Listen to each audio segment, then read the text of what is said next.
చేరికుడు వచ్చిన సహోదరి సహోదరులందరికీ నా శుభాభివందనం తెలియజేస్తున్నాను. ఈరోజు మనం నేర్చుకోబోయే పాఠం ప్రాముఖ్యమైన పాఠం అని చెప్పొచ్చు. ఏంటంటే,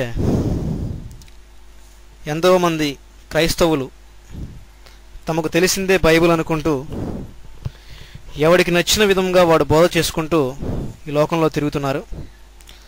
అలా కాకుండా బైబిల్లో ఉన్నదాన్ని పరిశీలించి పరిశోధించి ఉన్న వాస్తవాన్ని బయటికి తీసుకురావాలదే పరిశుద్ధ లేఖనాల పరిశోధన సంస్థ వారి ఉద్దేశమైంది. ఈరోజు ప్రాముఖ్యంగా నేర్చుకోబోయే పాఠం ఆత్మ కుమ్మరింపులు అంటే ఏమిటి, ఆత్మ కుమ్మరింపులు అంటే ఏమిటి అనే పాఠాన్ని మనం నేర్చుకుందాం. ముందుగా ఆత్మ కుమ్మరింపులు అన్న పాఠం ఎందుకో తలుచుకుందామంటే, ఎంతోమంది విశ్వాసులకు కానీ బోధకులకు కానీ అర్థం కాని విషయం ఏంటంటే ఆత్మ గురించి సరైన అవగాహన వారికి లేకపోవడమే. ఎందుకంటే ఆత్మ అనేదాన్ని పరిశీలించేటప్పుడు చాలా ఒళ్ళు జాగ్రత్త పెట్టుకొని పరిశీలించమని ఆయన వాక్యం చెబుతుంది. మొట్టమొదటిగా మత్తయి రాసిన సువార్త 12వ అధ్యాయము, మత్తయి రాసిన సువార్త 12వ అధ్యాయము 31-32 చూడగలిగితే, మత్తయి రాసిన సువార్త 12వ అధ్యాయము 31-32 చూడగలిగితే మనకి ఒక విశేషమైన అద్భుతమైన మాట మనకు అక్కడ కనబడుతుంది.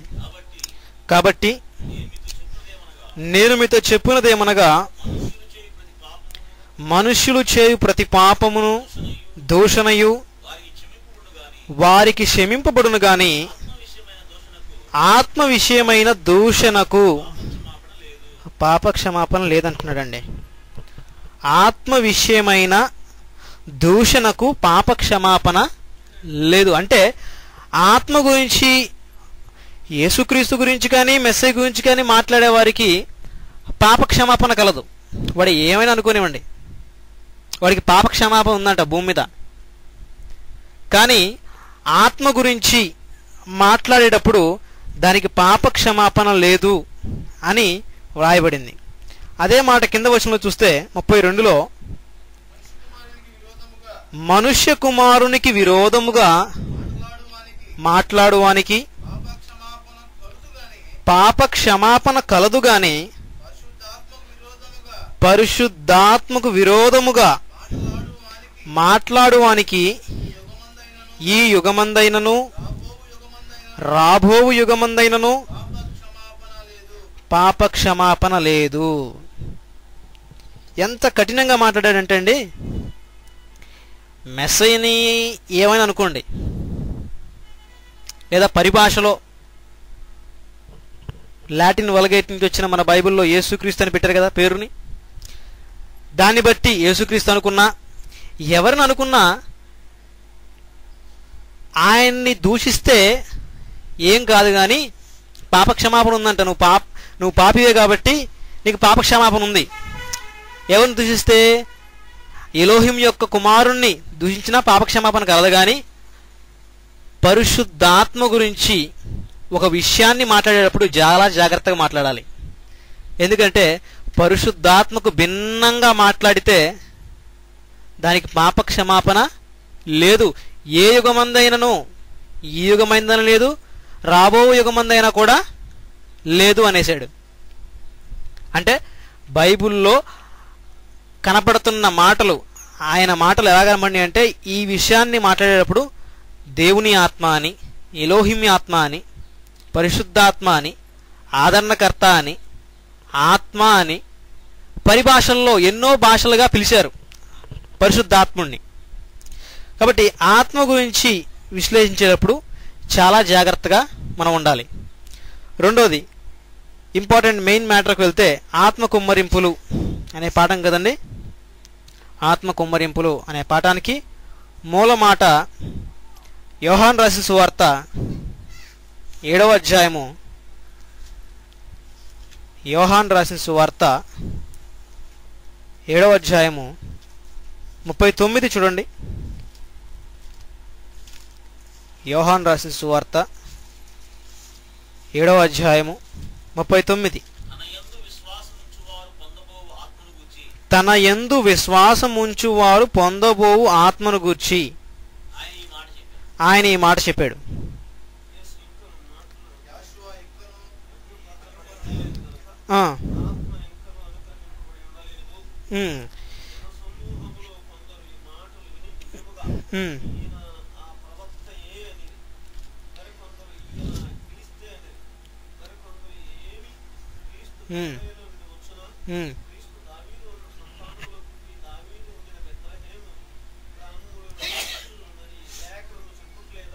చాలండి.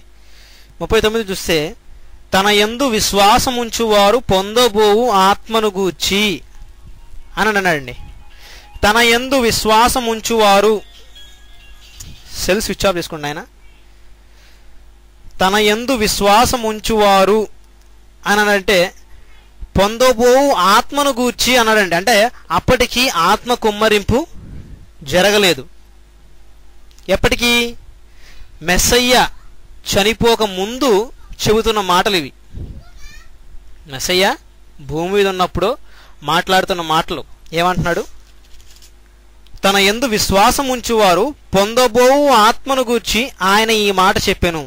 ఇంకనూ మహిమపరచబడలేదు గనుక ఆత్మ ఇంకనూ అనుగ్రహింపబడలేదు. ఈ మాటకి 2 మాటలకి అటాచ్మెంట్గా ఉంది. చూడండి, ఆయన ఈ మాట చెప్పాను, ఇంకను యేసు ఇంకను అనగా యెషువా ఇంకను మహిమపరచబడలేదు. అంటే మహిమపరచబడడానికి ఆత్మ దిగి రావడానికి ఏదో లింక్ ఉంది. ఏమండి? ఆయన మహిమపరచబడితేనే ఆత్మ వస్తుంది. ఈయన ఎలా మహిమపరచబడ్డాడు? మెస్సయ్య ఎలాగ మహిమపరచబడ్డాడు ఆయన అనేది ఆలోచిస్తే అదే యోహాను రాసిన సువార్తలో మరొక మాట మనకు కనబడుతుంది. యోహాను రాసిన సువార్త 12వ అధ్యాయము 12వ అధ్యాయము యోహాను రాసిన సువార్త 12వ అధ్యాయము 20వ వచనం చూస్తే మనకు ఒక మంచి మాట కనబడుతుంది. 20 యోహాను 12:20. ఆ పండుగలో ఆరాధింపవచ్చిన వారిలో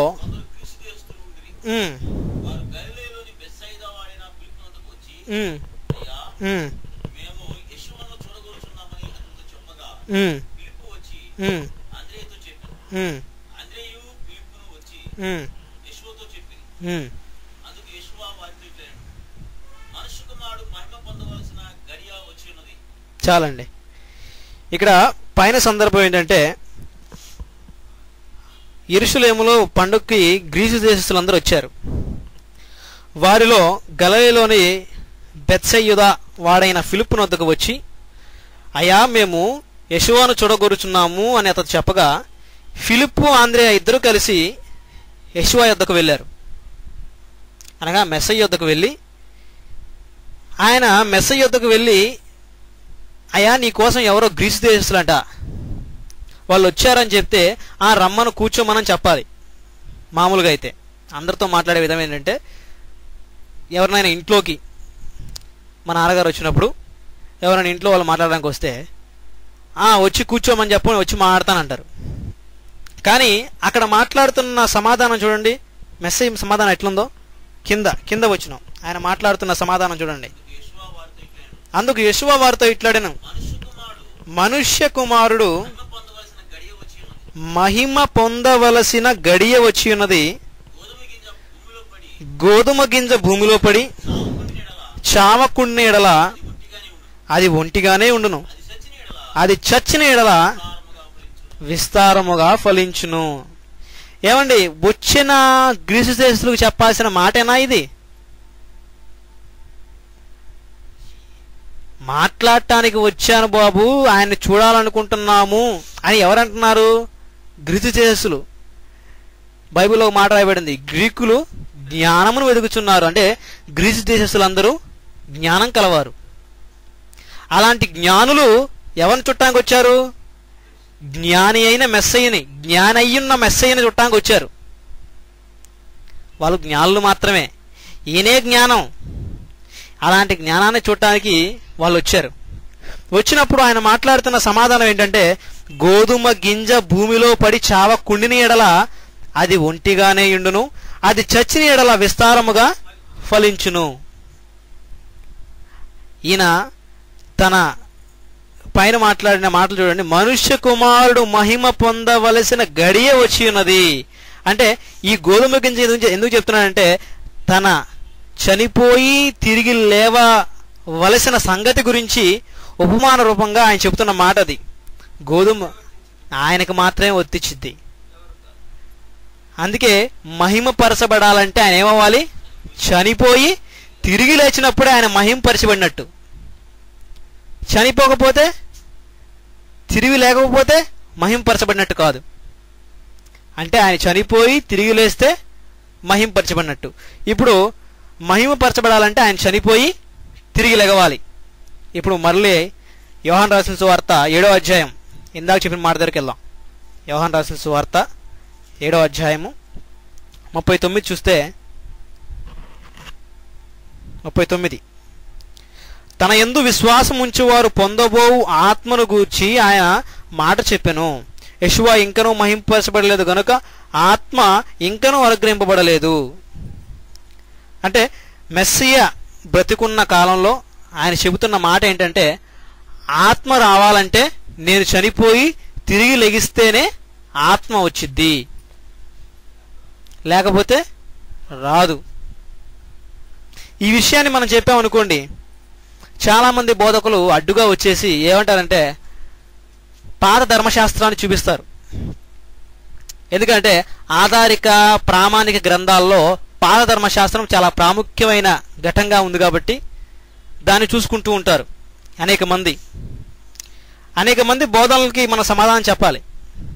లేకపోతే వారందరూ పరిశుద్ధ లేఖనాల పరిశోధన సంస్థ వారు అబద్ధం చెప్పారు అని మన మీద అభాండాన్ని మోపే ప్రయత్నాలు ఉన్నాయి.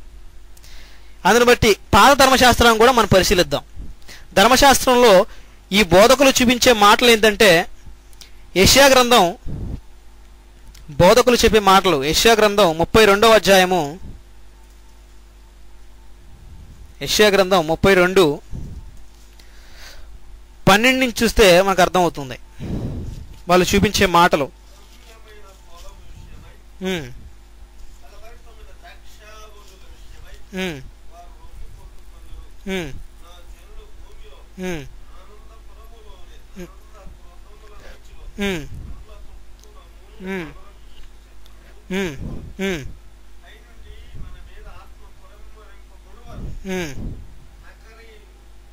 విడువబడును పట్టణము గల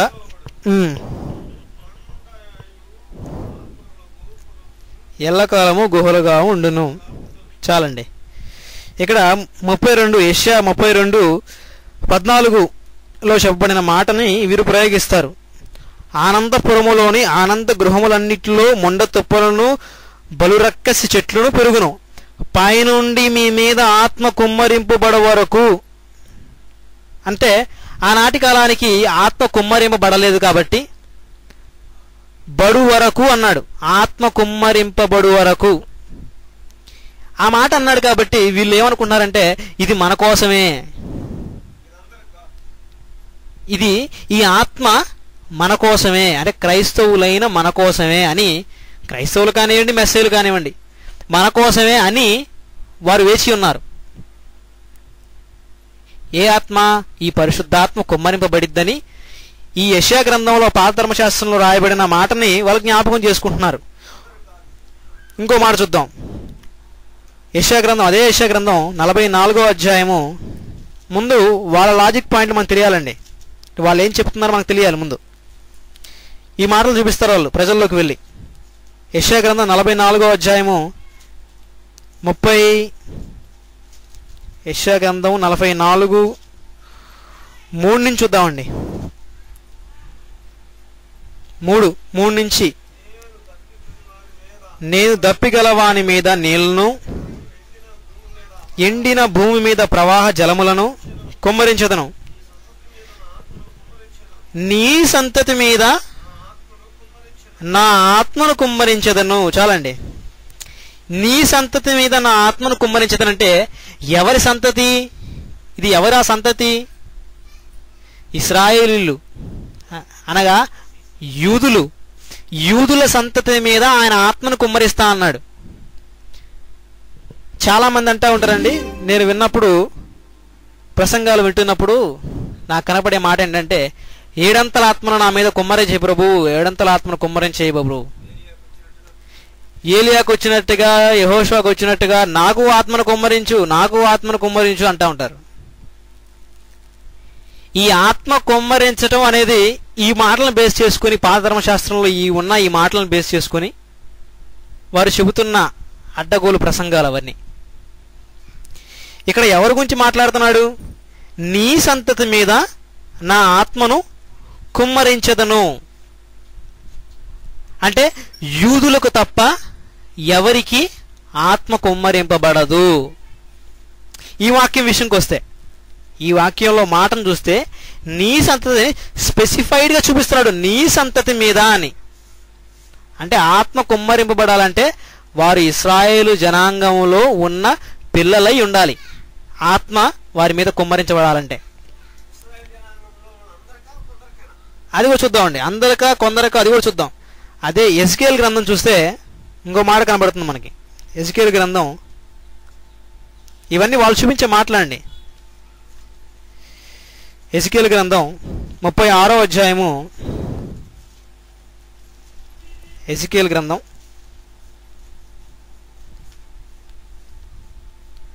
36వ అధ్యాయము 7వ వచనం చూస్తే,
చాలండి. ప్రభు అయిన యెహోవా సెలవుచ్చింది ఏమనగా, మీ చుట్టూ ఉన్న అన్యజనులలో అవమానము నొందుదురని నేను ప్రమాణము చేయుచున్నాను. ఇశ్రాయేలు పర్వతములారా, ఇక కొంతకాలం వరకు ఇజ్రాయేలుకు నా ప్రజలు వచ్చెదరు. మీరు చిగురు పెట్టి వారి కొరకు మీ ఫలములు ఫలించుదురు. ఇదే మాట ఇంకొక మాట చూస్తే మనం 39లో, అదే యెహెజ్కేలు గ్రంథం 39:29 చూస్తే, 39:29 అప్పుడు ఇశ్రాయేలు మీద నేను నా ఆత్మను కుమ్మరించెదను గనుక నేనిక వారికి పరాజ్ముకుడనై ఉండును. ఇదే ప్రభువు యెహోవా వాక్కు. చూడండి, అప్పుడు ఇజ్రాయేలు మీద వీరందరూ ఆ దేశం నుంచి కూడి వచ్చి ఆ దేశంలో ఉన్నప్పుడు, అంటే పండుగ కాలంలో కూడి వచ్చి ఉన్నప్పుడు వారి మీద ఏం కుమ్మరిస్తాడంట? అప్పుడు ఇజ్రాయేలు మీద నేను నా ఆత్మను కుమ్మరించెదను. అప్పుడు నేను ఇశ్రాయేలు మీద అంటున్నాడు. ఇక్కడ కూడా స్పెసిఫైడ్గా చూస్తుంటే ఇజ్రాయేలు మీద మాత్రమే ఆత్మ కుమ్మరించబడుతున్నట్టుగా మనకు కనబడుతుంది. వేరే వాళ్ళకు లేదు నాయన ఈ భాగ్యం, ఇశ్రాయేలు మీద మాత్రమే నా ఆత్మను కుమ్మరిస్తాను అని చెప్పాడు. మరొక మాట మరొక ప్రవక్త రాశాడు. అదే యోవేలు ప్రవక్త. యోవేలు ప్రవక్త రాశాడు 2వ అధ్యాయంలో, యోవేలు గ్రంథం 2వ అధ్యాయము, యోవేలు గ్రంథం 2వ అధ్యాయము 28వ వచనంలో ఓ మంచి మాట వాయిపడి,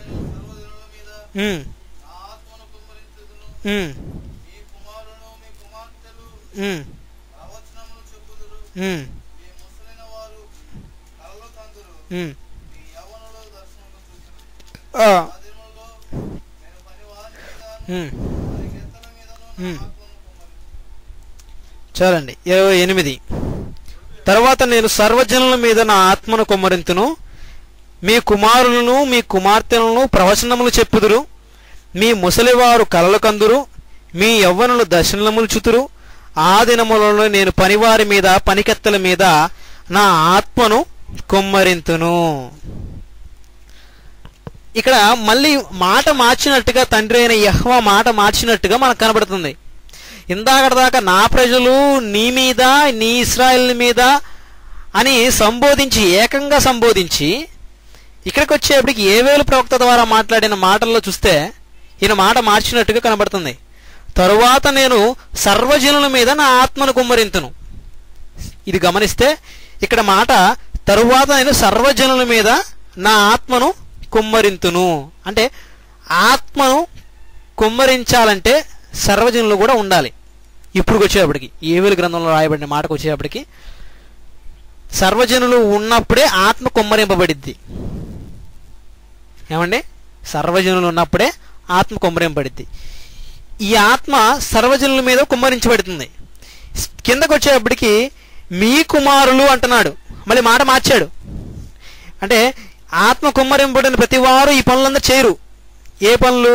మీ కుమారులు కుమార్తెలు ప్రవచనములు చెప్పెదరు, మీ ముసలివారు కళ్ళగందురు, మీ యవ్వనులు దర్శనములు చూతురు. ఈ ప్రవచనాలు చెప్పటం, ఈ ఆత్మ ఈ కళ్ళగంటడం, ఈ దర్శనాలు చూడటం సర్వజనుల మీద ఆత్మ కుమ్మరింపబడిన వారికి కూడా ఈ క్వాలిటీస్ ఉండవు. అంటే ప్రవచనాలు చెప్పే క్వాలిటీ సర్వజనుల మీద ఆత్మ కుమ్మరింపబడింది అంటే ఇశ్రాయేలు కాకుండా పక్కనున్న వారి మీద కుమ్మరింపబడిన వారికి ఈ క్వాలిటీస్ ఉండవు. ఏ క్వాలిటీసు? ప్రవచనాలు చెప్పటం, దర్శనాలు చూడటం, రెండోది కలలుగంటం. ఇవి చూడరు వాళ్ళు, ఇవి కనపడవు వాళ్ళకి. కిందకు వచ్చేప్పటికి ఇంకో మాట అంటున్నాడు, మరియు ఆకాశమందును భూమి యందును మహత్కార్యములు అనగా రక్తమును అగ్ని ధూమస్తంభములు కనపరచుదను. యెహోవా యొక్క భయంకరమైన ఆ మహాదినము రాకముందు సూర్యుడు తేజోహీనులగును, చంద్రుడు రక్తవర్ణమగును అని అన్నాడండి. అంటే ఈ 4 మాటలు చూస్తే సర్వజనుల మీద కూడా ఆత్మ కుమ్మరింపబడుతుంది, అలాగే ఇశ్రాయేలు మీద కూడా ఆత్మ కుమ్మరింపబడుతుంది. కుమ్మరింపబడలా ఈ మాటలు రాయేటప్పటికి కుమ్మరింపబడుతుంది. ఎప్పుడు పడిందో, ఎలాగ పడిందో, ఏ సందర్భంలో పడిందో అవి మనం గమనిద్దాం. ఇప్పుడు రోమిలకు రాసిన పత్రిక 9వ అధ్యాయం 4వ వచనం ఒకసారి హెచ్చరిక మాటగా మనం చూసుకుని వెళ్దాం. రోమిలకు రాసిన పత్రిక 9వ అధ్యాయము 4వ వచనం, వీరు ఇశ్రాయేలీయులు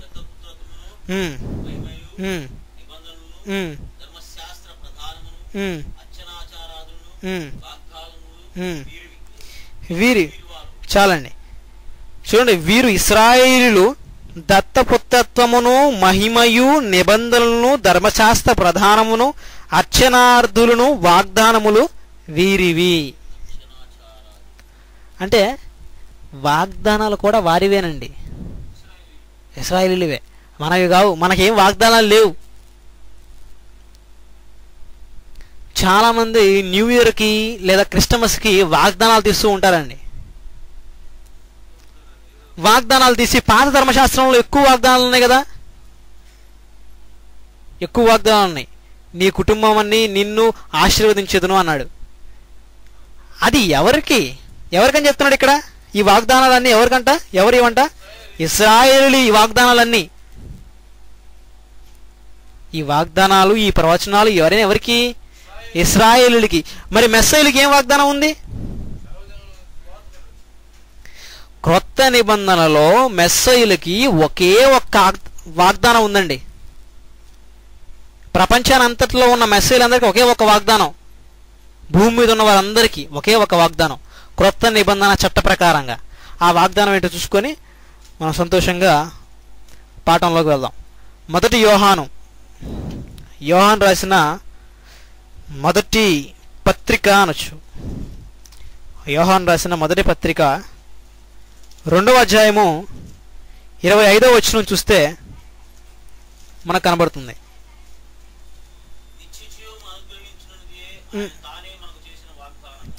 నిత్య జీవము అనుగ్రహించుట అనుదియే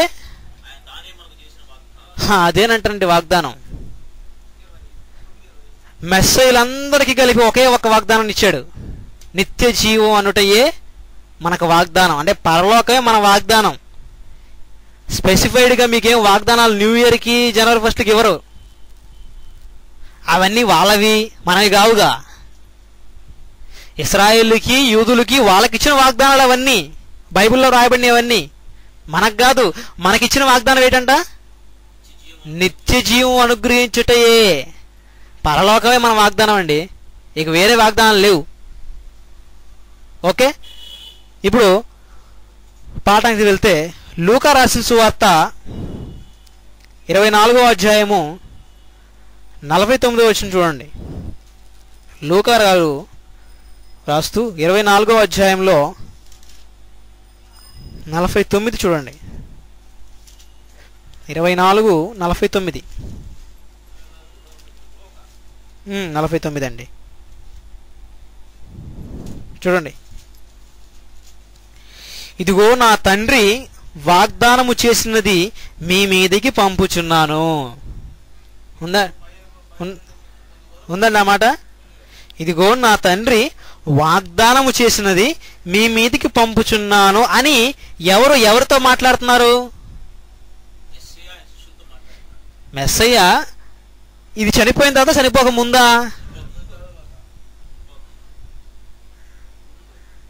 చనిపోయిన తర్వాత చనిపోక ముందా? చనిపోయిన తరువాత మాట్లాడుతున్న మాట అండి ఇది. చనిపోయి తిరిగి లేచి మహిమ పరచబడిన తర్వాత చెప్తున్న మాట అది. ఏమని? ఇదిగో నా తండ్రి వాగ్దానము చేసినది మీ మీదికి పంపుచున్నాను. మీరు పైనుండి శక్తి పొందు వరకు పట్టణములో నిలిచియుండుడండి వారితో చెప్పెను. ఏమండి,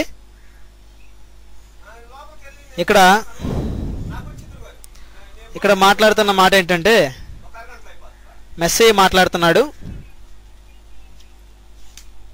పైనుండి మీకు ఆత్మ రావాలంటే మీరు పైనుండి శక్తి పొందు వరకు పట్టణములో నిలిచియుండుడని వారితో చెప్పాను. ఏ పట్టణంలో నిలిచి ఉండమన్నాడు? ఏమండి, ఏ పట్టణంలో నిలిచి ఉండమన్నాడు? ఇక్కడ ఎక్కడ నిల్చున్నారు వీళ్ళందరూ? గలిలయలో ఉన్నారు వీళ్ళందరూ.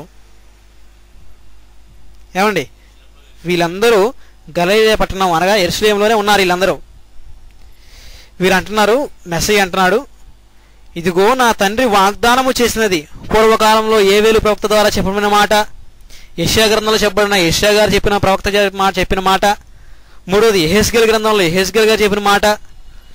ప్రవక్త అందరూ చెప్పిన మాట నెరవేరు సమయం ఆసన్నమైంది. ఏంటి ఆ సమయం? ఎలా ఆసన్నమైంది? ఈయన చనిపోయాడు, తిరిగి లేపబడ్డాడు, మహిమపరచబడ్డాడు, మహిమ శరీరంతో ఉండి వీళ్ళకి మాట చెబుతున్నాడు. ఈయన మహిమపరచబడిన తర్వాత మాట్లాడుతుంది ఇది. మహిమ శరీరంతో ఉన్నాడు ఆ టైంలో. ఆయన చెబుతున్నాడు ఏమని? నా తండ్రి వాగ్దానం చేసినది మీ మీదికి పంపుచున్నాను. మీరు పైనుండి శక్తి అనగా ఆత్మ కుమ్మరింపు పొందు వరకు మీరు పట్టణంలో నిలిచి ఉండాలి అన్నాడు. శిష్యులకు మాత్రమే చెప్తున్నాడు. యూదులకే కదా ఫస్ట్ ఇస్తానంది, అవునా? యూదులకే అన్ని క్వాలిటీస్ ఉన్నాయి. సర్వజనుల మీదకి తర్వాత డైలాగ్ అది, తర్వాత మాట అది. ఇప్పుడు శిష్యులు ఎక్కడ ఆత్మ కుమ్మరింపబడిందో చూద్దాం. అపోస్తుల కార్యాలు 1వ అధ్యాయము 4వ వచనం చూస్తే, ఆయన వారిని కలుసుకుని ఇలాగూ ఆజ్ఞాపించును, మీరు యెరూషలేము నుండి వెళ్లకుండా నా వలన వినిన తండ్రి యొక్క వాగ్దానము కొరకు. ఈ వాగ్దానం ఎవరికి? శిష్యులకే. ఈ వాగ్దానం కూడా శిష్యులకే. నా వలన వినే సంగతులు ఎప్పుడు విన్నారు? యెరూషలేములో గలిలయలో నేను వెళ్ళిపోతున్నప్పుడు మీకు ఒక వాగ్దానం చెప్పాను. ఆ వాగ్దానం గురించి మాట్లాడుతున్నాడు. నా వలన వినిన తండ్రి యొక్క వాగ్దానం ఒకరు కనిపెట్టుడి అని అన్నాడు. అంటే వీళ్ళందరూ కనిపెట్టే పనిలో ఉన్నారు. వీళ్ళందరూ మెసేజ్ వెళ్ళిపోయిన తర్వాత కనిపెట్టే పనిలో ఉన్నారు వీళ్ళందరూ. కనిపెట్టే సమయానికి 11వ వచనం చూస్తే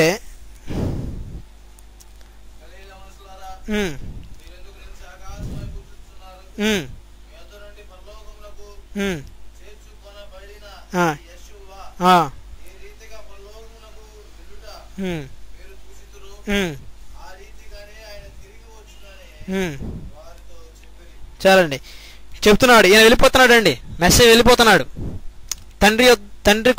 తండ్రి మీకు ఇచ్చిన పూర్వకాలం ముందు మీకు ఇచ్చిన వాగ్దానం నెరవేరే సమయం వస్తుంది, నేను వెళ్తున్నాను, నేను వెళ్ళిన తర్వాత మీ మీద ఆత్మ కుమ్మరింపడుతుంది, అప్పటి వరకు మీరు యెరూషలేము నుండి బయటికి వెళ్ళొద్దు, మీరందరూ యెరూషలేములో ఉండండి అని చెప్పి మెసేజ్ వెళ్ళిపోయాడండి. వెళ్ళిపోయిన తర్వాత ఆత్మ 2వ అధ్యాయంలో వచ్చింది. చూడండి, 2వ అధ్యాయము అపోస్తుల కార్యాలు 2వ అధ్యాయము 1వ వచనం చూస్తే మనకు ఆ విషయం క్లారిఫై అవుతుంది. చదువు నాయన. 2వ అధ్యాయం. పెంతుకోస్తను పండుగ దినము వచ్చినప్పుడు అందరూ ఒక చోట. అంటే అందరు ఎవరండి? అంటే అందరూ ఇజ్రాయిల్ మాత్రమే, శిష్యులందరూ బయట వాళ్ళు ఏం కాదండి, అందరు ఇశ్రాయేలీలే. ఈ 12 మందిలో కూడా ఈ 12 మంది ఎవరు? ఇశ్రాయేలీలే, ప్రత్యేకింపడిన వారు. ఈ 12 మంది కూడా ఇశ్రాయేలీలే. అందరూ ఒక చోట కూడి ఉండిరి. అప్పుడు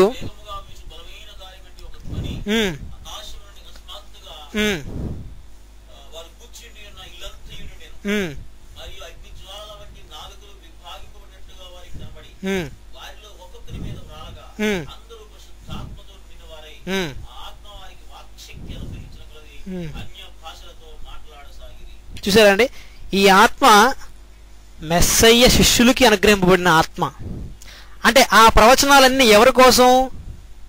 యెషయా గారు చెప్పింది కానివ్వండి, ఎస్కేల్ గారు చెప్పింది కానివ్వండి, యావేలు గారు చెప్పింది కానివ్వండి, ఈ ప్రవచనాలన్నీ ఎవరివి? ఇశ్రాయేలీవి. ఇశ్రాయేల్లో ఉన్న యూదా గోత్రం నుండి వచ్చిన మెస్సయ్యకు శిష్యులైన వారికి ఇవ్వబడిన వాగ్దానం అది, మనకు కాదు.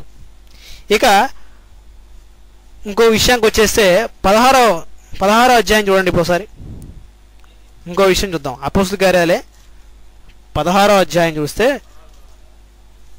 2:16 చూడండి. 2వ అధ్యాయం 16 వచ్చింది చూడండి. అక్కడ ఇంకో మాట మనకు కనబడుతుంది. మీరు ఊహించి పొద్దుబడిచి జామైనో కాలేదు, ఏవేలు ప్రవక్త ద్వారా చెప్పబడిన సంగతి ఇదే. ఏమనగా, అంత్య దినముల యందు నేను మనుషులందరి మీద నా ఆత్మను కుమ్మరించెదను, మీ కుమారులను మీ కుమార్తెలను ప్రవచించెదరు.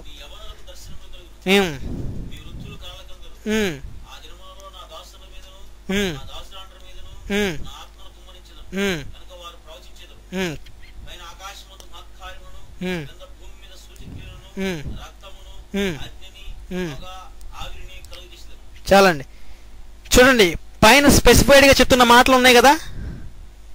స్పెసిఫైడ్గా మనుషులందరి మీద నా ఆత్మను కుమ్మరించెదను, మీ కుమారులను మీ కుమార్తెలను ప్రవచించెదరు. మీ కుమారులు మీ కుమార్తెలు అంటున్నాడు. అంటే ఇశ్రాయేలుకి మాత్రమే చెప్పబడుతున్న మాట ఇది కూడా. మీ యవ్వనులు దర్శనములు కలుదురు, మీ వృద్ధులు కళ్ళగందురు. ఏవేలు గ్రంథంలో ఇందాక మనం చూసామే, అదే మాటని ప్రవచనం ఎత్తి చూపిస్తున్నాడు. ఆత్మ వీరి కోసమే అరేంజ్ చేయబడింది. ఎవరి కోసం? మెస్సయ్య శిష్యుల కోసం ప్రవేశించబడింది ఆత్మది. ఏమండి, ఇప్పుడు ఈ మాట ఎవరికి వర్తించింది? ఇశ్రాయేలుకి వర్తించింది. మరి ఇందాక మనం ఒక మాట చదువుకున్నాం ఏవేలు గ్రంథంలో పై వచనంలో. ఒకసారి ఏవేలు గ్రంథం పై వచనం చూడండి, 2వ అధ్యాయం అనుకుంటా. ఏవేలు గ్రంథంకి వెళ్ళండి ఒకసారి. ఒకసారి మళ్ళీ చదువు ఆయన ఒకసారి. ఏవేలు గ్రంథం 2వ అధ్యాయం 28 వచనం చూస్తే,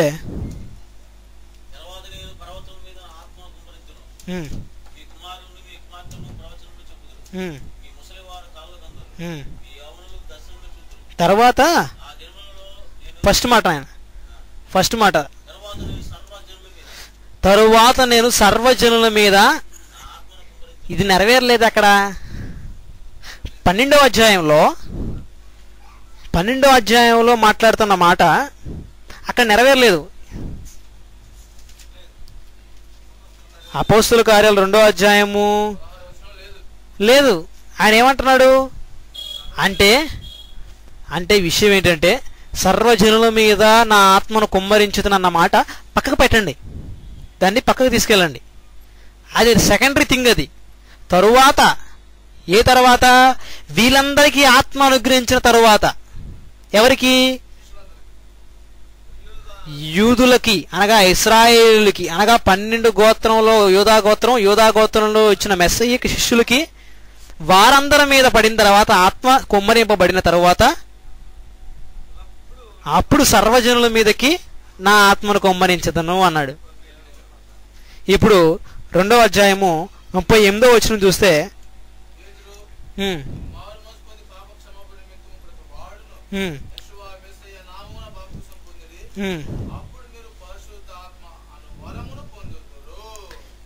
ఇక్కడ పేతురు గారు మాట్లాడుతూ, పేతురు, మీరు మారు మనసు పొంది పాపక్షమాపణ నిమిత్తం ప్రతి వాడు యెషోవా మెస్సయ్య నామమున బాప్తిసం పొందుడి, అప్పుడు మీరు పరిశుద్ధాత్మను వరమును పొందుదురు. అంటే ఆ వాగ్దానం ఉంది సరే, సర్వజనుల మీద ఆత్మని నాకు కుమ్మరిస్తానని. ఆ వాగ్దానం నిరంతరము జరిగే వాగ్దానం కాబట్టే యోవేలు గ్రంథంలో చెప్పబడిన మాట మధ్యలో కొట్టేసి అంత్య దినముల యందు నేను మనుషుల అందరి మీద నా ఆత్మను కుమ్మరించుతాను అన్నాడు. అక్కడ చెప్పబడిన మాట సర్వజనుల మీద నా ఆత్మను కుమ్మరించదన్న మాట లేదు ఇక్కడ. చూసారా, గ్రంథంలో లేదు. వీళ్ళు చెబుతుంది ఎవరి గురించి? ఈ 12 మీద వ్రాయబడిన, అంటే తరువాత అన్నాడు సరా, తరువాత గురించి పక్కన పెట్టారు. ముందు మా మీద కదా, మా మీద పడిన తర్వాత ప్రవచనం ఒక్కసారి నెరవేరుద్ది, పద్ధపద్దాకలు నెరవేరదు. ప్రవచనం అనేక మంది ప్రవక్తలు చెప్తారు, ఒక టైంలోనే అది నెరవేరుతుంది.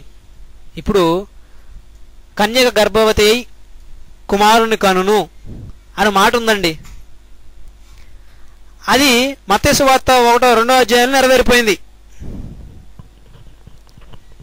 మత్తయి సువార్త 2వ అధ్యాయం నెరవేరిపోయింది. కన్యక గర్భవతి కుమారుని కనును యెషయా గ్రంథంలో రాయబడింది. ఆ మాట ఇక్కడ నెరవేరిపోయింది.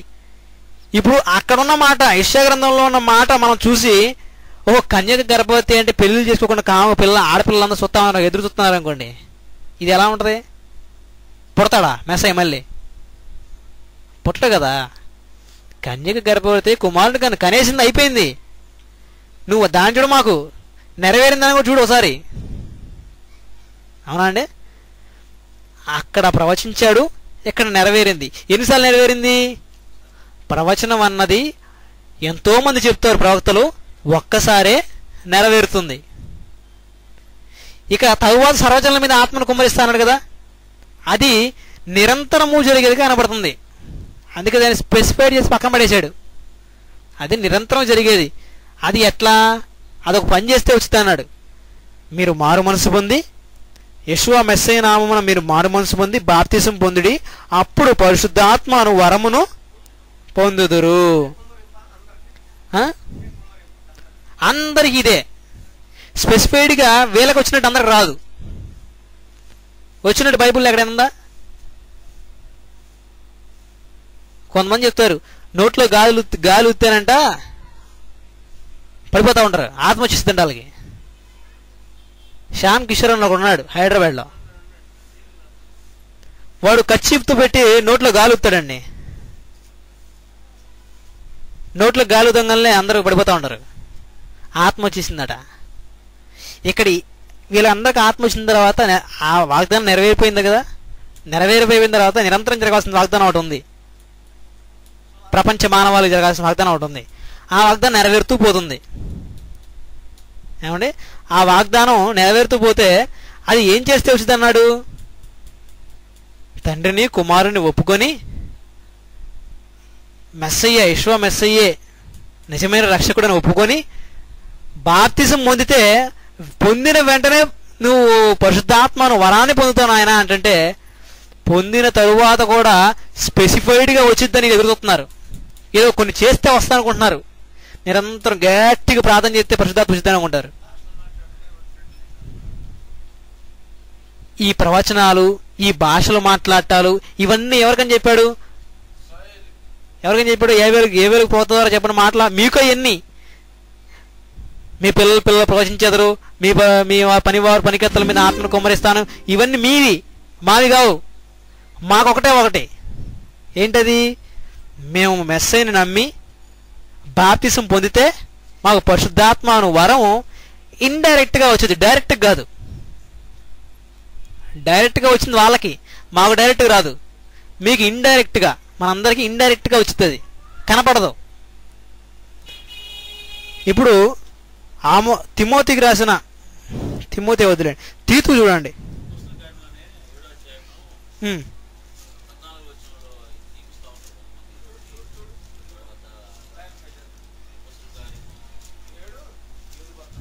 ఏడు చూడండి. యాకోబు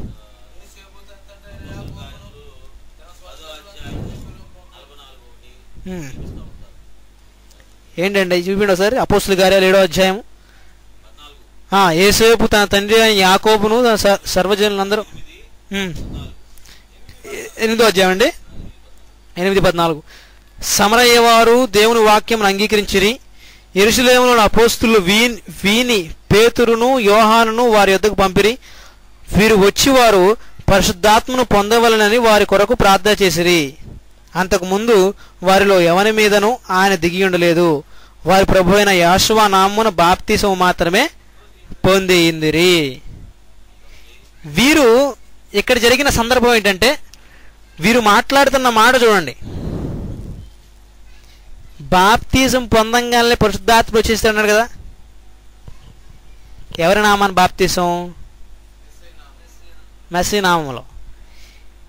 ఈ బాప్తిజాల గురించి గొడవ ఒకటి ఉంది. ఏంటంటే, ముగ్గురు నామం తీసుకుంటే బాప్తిజం పరిశుద్ధాత్మ దిగుతాడా, ఒక్కరి నామం తీసుకుంటే పరిశుద్ధాత్మ దిగుతాడా అనేది.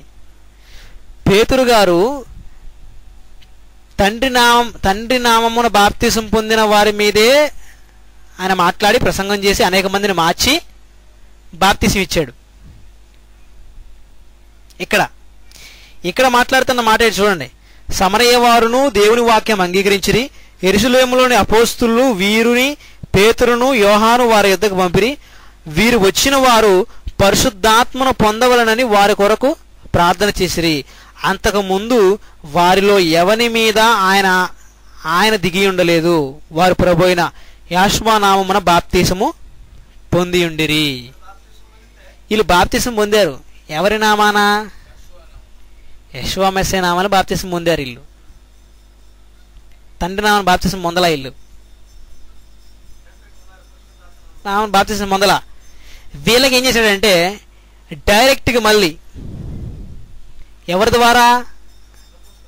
అపోస్తుల ద్వారా. వీళ్ళెవరు? పొందేవాళ్ళు ఎవరు? సమరయ్యవారు. ఎవరు ఇస్తున్నారు బాప్తిసం పరిశుద్ధాత్మతో? పరిశుద్ధాత్మను దింపుతున్నారు, అపోస్తులు దింపుతున్నారు. అపోస్తులకు మాత్రమే క్యారెక్టరైజేషన్. మీ పిల్లలు ప్రవచించెదరు, మీ ముసలి వాళ్ళు, వీళ్ళందరూ ఈ క్యారెక్టర్లన్నీ ఎవరివి? అపోస్తులవి. అంటే యోదయ వారివి, యూదులు. ఇవన్నీ ఈ యూదులు వాళ్ళకి ఏమైనా చేయొచ్చు.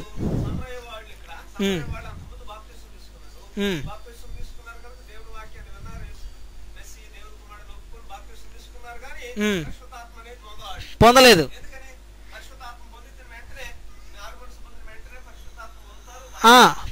పొందుతారు.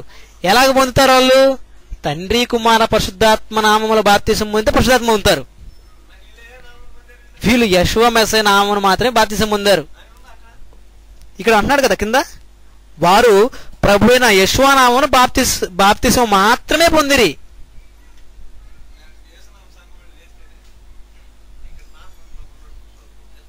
ఏమండి? వారు యేషువా నామమున బాప్తిసం మాత్రమే పొందారు. ఇంకా ఏ నామాన్ని బాప్తిసం పొందల వాళ్ళు, వాళ్ళకేం తెలీదు. పొందలా. పొందితే ఇండైరెక్ట్ గా వచ్చేవాడు ఆయన. సర్వలోకానికి వచ్చింది ఆయన. ఇది వాళ్ళు పొందలేదు కాబట్టి పొందేటట్టు చేశాడు. ఇంకోటి ఏంటి 10:44. పేతురు ఈ మాటలు ఇంకా చెప్పుచుండగా అతని బోధ విన్న వారందరి మీదకి పరిశుద్ధాత్మ దిగెను. పేతురు ఈ మాటలు ఇంకనూ చెప్పుచుండగా అతని బోధ వినిన వారందరి మీదకి పరిశుద్ధాత్మ దిగెను. సున్నతి పొందిన వారిలో పేతురు కూడా వచ్చిన విశ్వాసులందరూ పరిశుద్ధాత్మ వరము అన్యజనుల మీది సైతము కొమ్మరింపబడు చూచి విభ్రాంతి నొందిరి. ఇందాక చూసాం కదా, ఇందాక ప్రవచనంలో మనుషులందరూ అన్నాడు. పైన చూడండి ఒకసారి, ఇక్కడ ప్రవచనం నెరవేరని చూడండి. 2వ అధ్యాయం 17b. అంచె దినములందు నేను మనుషులందరి మీద నా ఆత్మను కుమ్మరించదును. ఏ మనుషులు చెప్పలేదు కానీ కొంతమంది డైరెక్ట్గా దిగిద్ది, యూదులకే కాక. ఏమండి, మనుషులందరికీ అన్నాడు చూడండి. మనుషులందరి మీద నా ఆత్మను కుమ్మరించదను. చూసారా, ఇక్కడ మ్యాచ్ చూడండి. పేతురు ఈ మాటలు ఇంకా చెప్పుచుండగా అతను బోధ విని వారందరికీ పరిశుద్ధాత్మ దిగెను. సున్నతి పొందిన వారిలో పేతురు కూడా వచ్చిన విశ్వాసులందరూ పరిశుద్ధాత్మ వరము అన్యజనుల మీద సైతము కొమ్మరింపబడి చూచి విభ్రాంతి నొందిరి. వాళ్ళకు కూడా చేసింది డైరెక్ట్గా. అక్కడ చెప్పాడు కదా, మనుషులందరి మీద నా ఆత్మను కుమ్మరించదనని. సర్వజనులకు వేరు. అక్కడ ఇందాక మాట్లాడేది సర్వజనులు అంటే అందరూ వచ్చేస్తారండి, అక్కడికి రారు కదా. సర్వజనులు మీరు వస్తారు, నేను వస్తాను. సర్వజనం ఉందా? మేము అందరూ సర్వజనులమే. మేమందరూ రాలేం కదా అక్కడికి. వచ్చి వెళ్ళారా మీరు? అవునా, సర్వజనులు మీరు ఒకరు ఉన్నారు. మీరు వెళ్ళే కదా బాపిస్తుంది కూడా అక్కడికి వెళ్ళలేదు కదా. ఆ వరం పొందడానికి వెళ్ళారా మీరు? వెళ్ళలా. మనుషులందరికీ అంటున్నాడు ఇక్కడ. అక్కడున్న మనుషులకి, అక్కడున్న అందరి మనుషుల మీదకి పరిశుద్ధాత్ముడు దిగాడు. అర్థమైందా? పేతురు ప్రసంగం ద్వారా వినిన వారికి. క్లారిఫై అయిందండి? ఇంకో మాట ఇంకేముందా? ఆత్మ కుమ్మరింపు గురించి తీతు రాసిన పత్రిక 3వ అధ్యాయము 5వ వచనం ఒకసారి హెచ్చరిక మాటగా చదువుకొని ముగిద్దాం. తీతు 5వ అధ్యాయం 3వ అధ్యాయం 5వ వచనం అండి.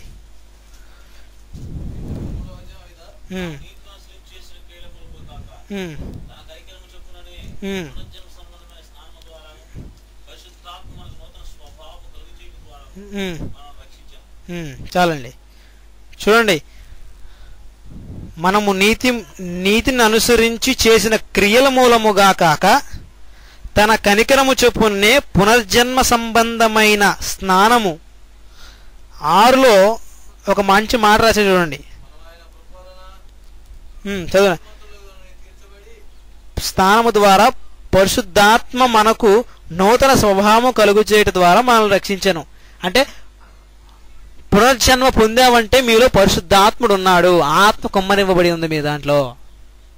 కానీ ఆ క్యారెక్టర్స్ మీ దాంట్లో ఉండవు. ఏ క్యారెక్టర్స్? అపోస్తులకి ఇశ్రాయేలుకి ఉన్న క్యారెక్టర్స్ మీకు ఉండవు. భాషలు మాట్లాడటం మీకు ఉండవు. ప్రవచనాలు మీకు ఉండవు. అవన్నీ వారివి. కళ్ళగంటం మీకు ఉండవు. అవన్నీ వారికి. మీది కాదు కదా అది. మీరు అక్కడ ఉన్నారా? ఆ ప్లేస్లో అరేంజ్ చేసింది మీరు ప్లేస్లో ఉన్నారా? మీరు ఏమన్నా? మీరందరూ సర్వజనుల లెక్కలా ఉన్నారు.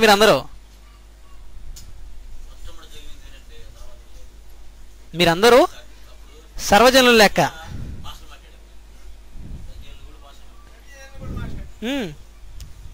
అక్కడున్న వారికి జరిగిన సందర్భం అది. మీరు సర్వజనుల లెక్కలో ఉన్నవారు. మీ దగ్గరికి ఎలా వస్తాడు? నమ్మి బాప్తిస్మం పొందిన వెంటనే మీ దగ్గరకు వస్తాడు. వాక్యతో అప్పుడు వస్తాడు ఆయన. ఇప్పుడు ఇంకొక హెచ్చరిక మాట చూసి ముగించుకుందాం. యాకోబు రాసిన పత్రిక 5వ అధ్యాయము, యాకోబు రాసిన పత్రిక 5వ అధ్యాయం 7-8 వచనాలు చూడండి. సహోదరులారా, ప్రభువు రాకడ వరకు ఓపిక కలిగి చూడుడి. వ్యవసాయకుడు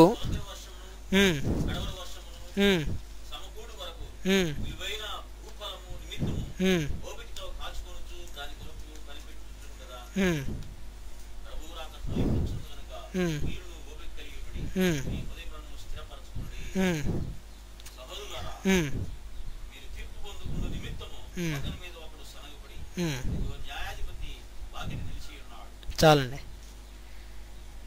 ఇప్పుడు ఎక్కడున్నాడండి ఈయన? అంటే బయలుదేరాడా బయలుదేరలేదా? ఇప్పుడు ఆయన ఎక్కడున్నాడు? వాకిట్లో ఉన్నాడు. ఎప్పుడు స్టెప్ వేద్దామా, తండ్రి ఆజ్ఞెత్తే ఎప్పుడు కాలాడదామా అని పరలోకంలో వాకిట్లో ఉన్నాడు.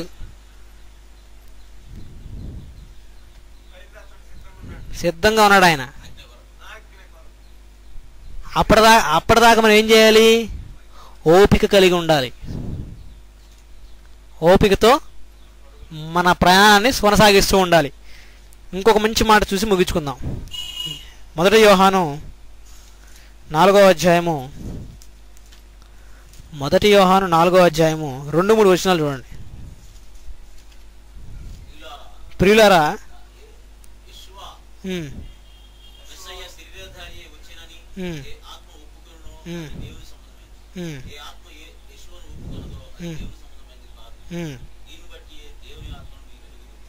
చూసారండి? అంటే వాడు పరిశుద్ధాత్మను పొందాడో లేడో తెలుసుకోవాలంటే మీరు చేయాల్సిన పని ఏంటంటే, యెషువా మెస్సీని ఒప్పుకుంటే, తండ్రిని యెషువా మెస్సీ ఉన్నాడని ఒప్పుకుంటే వాడిలో ఉంది ఎలోహిం యొక్క ఆత్మ, అంటే పరిశుద్ధాత్మ. ఒప్పుకోలేదనుకోండి, అది భ్రష్టాత్మ. ఏ ఆత్మ మీరు కనిపెట్టండి. మీ ప్రయాణంలో ప్రయాణిస్తున్నారు, కానీ అది ఏ ఆత్మ తెలుసుకోవాలి. ఏమండి? ఆత్మ కుమ్మరింపులు అనేవి ఆనాడు ఒకరి మీద జరిగింది తప్ప ఇప్పుడు ఆత్మ ఎలా కుమ్మరింపడుతుంది? పరిశుద్ధాత్మ రూపంలో మనం బాప్తిసం పొందిన వెంటనే కుమ్మరింపడుతుంది. అంతేగాని అక్కడున్న జనులందరి మీదకి వ్రాలగా అన్నాడు కదండి. అక్కడ వరకు అక్కడ వాళ్ళకి, మీకు కాదు కదా. అంటే ఎలా కుదిరింది?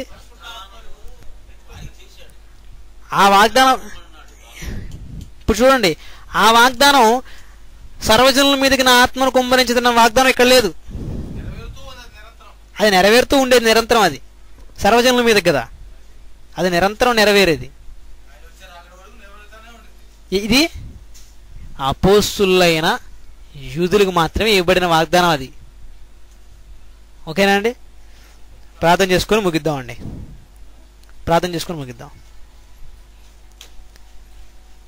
పరిశుద్ధుడా, ప్రేమ కలిగిన తండ్రి, నీ పరిశుద్ధ నామమునకు వేల స్తుతులు స్తోత్రములు చెల్లించుకుంటున్నాను తండ్రి.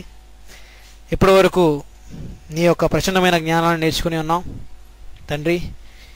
చెప్పబడిన వాక్యం నిష్ఫలంగా పోకుండా వారు విని గ్రహించి వారి ఆత్మను సరిచేసుకుని, అనేక మంది ఈ బోధన వింటున్నప్పుడు వారి మనోహృదయాలను, మనోనేత్రాలను తెరిచి వారిలో ఉన్న గుడ్డితనాన్ని తొలగించి నీ వెలుగును వారిలో ప్రకాశింపచేసి నీ ఈ యొక్క ఆత్మను వారికి దయచేయమని, రక్షణను పొంది వారు సత్య సువార్తను నమ్మి వారందరూ కూడా పరలోకంలో మాతో పాటు సంతోషించులాగున వారి కృపను అనుగ్రహించమని యెషువా మెస్సీ నామమున ప్రార్థన అడుగుతున్నాను మా కన్న తండ్రి. ఆమీన్.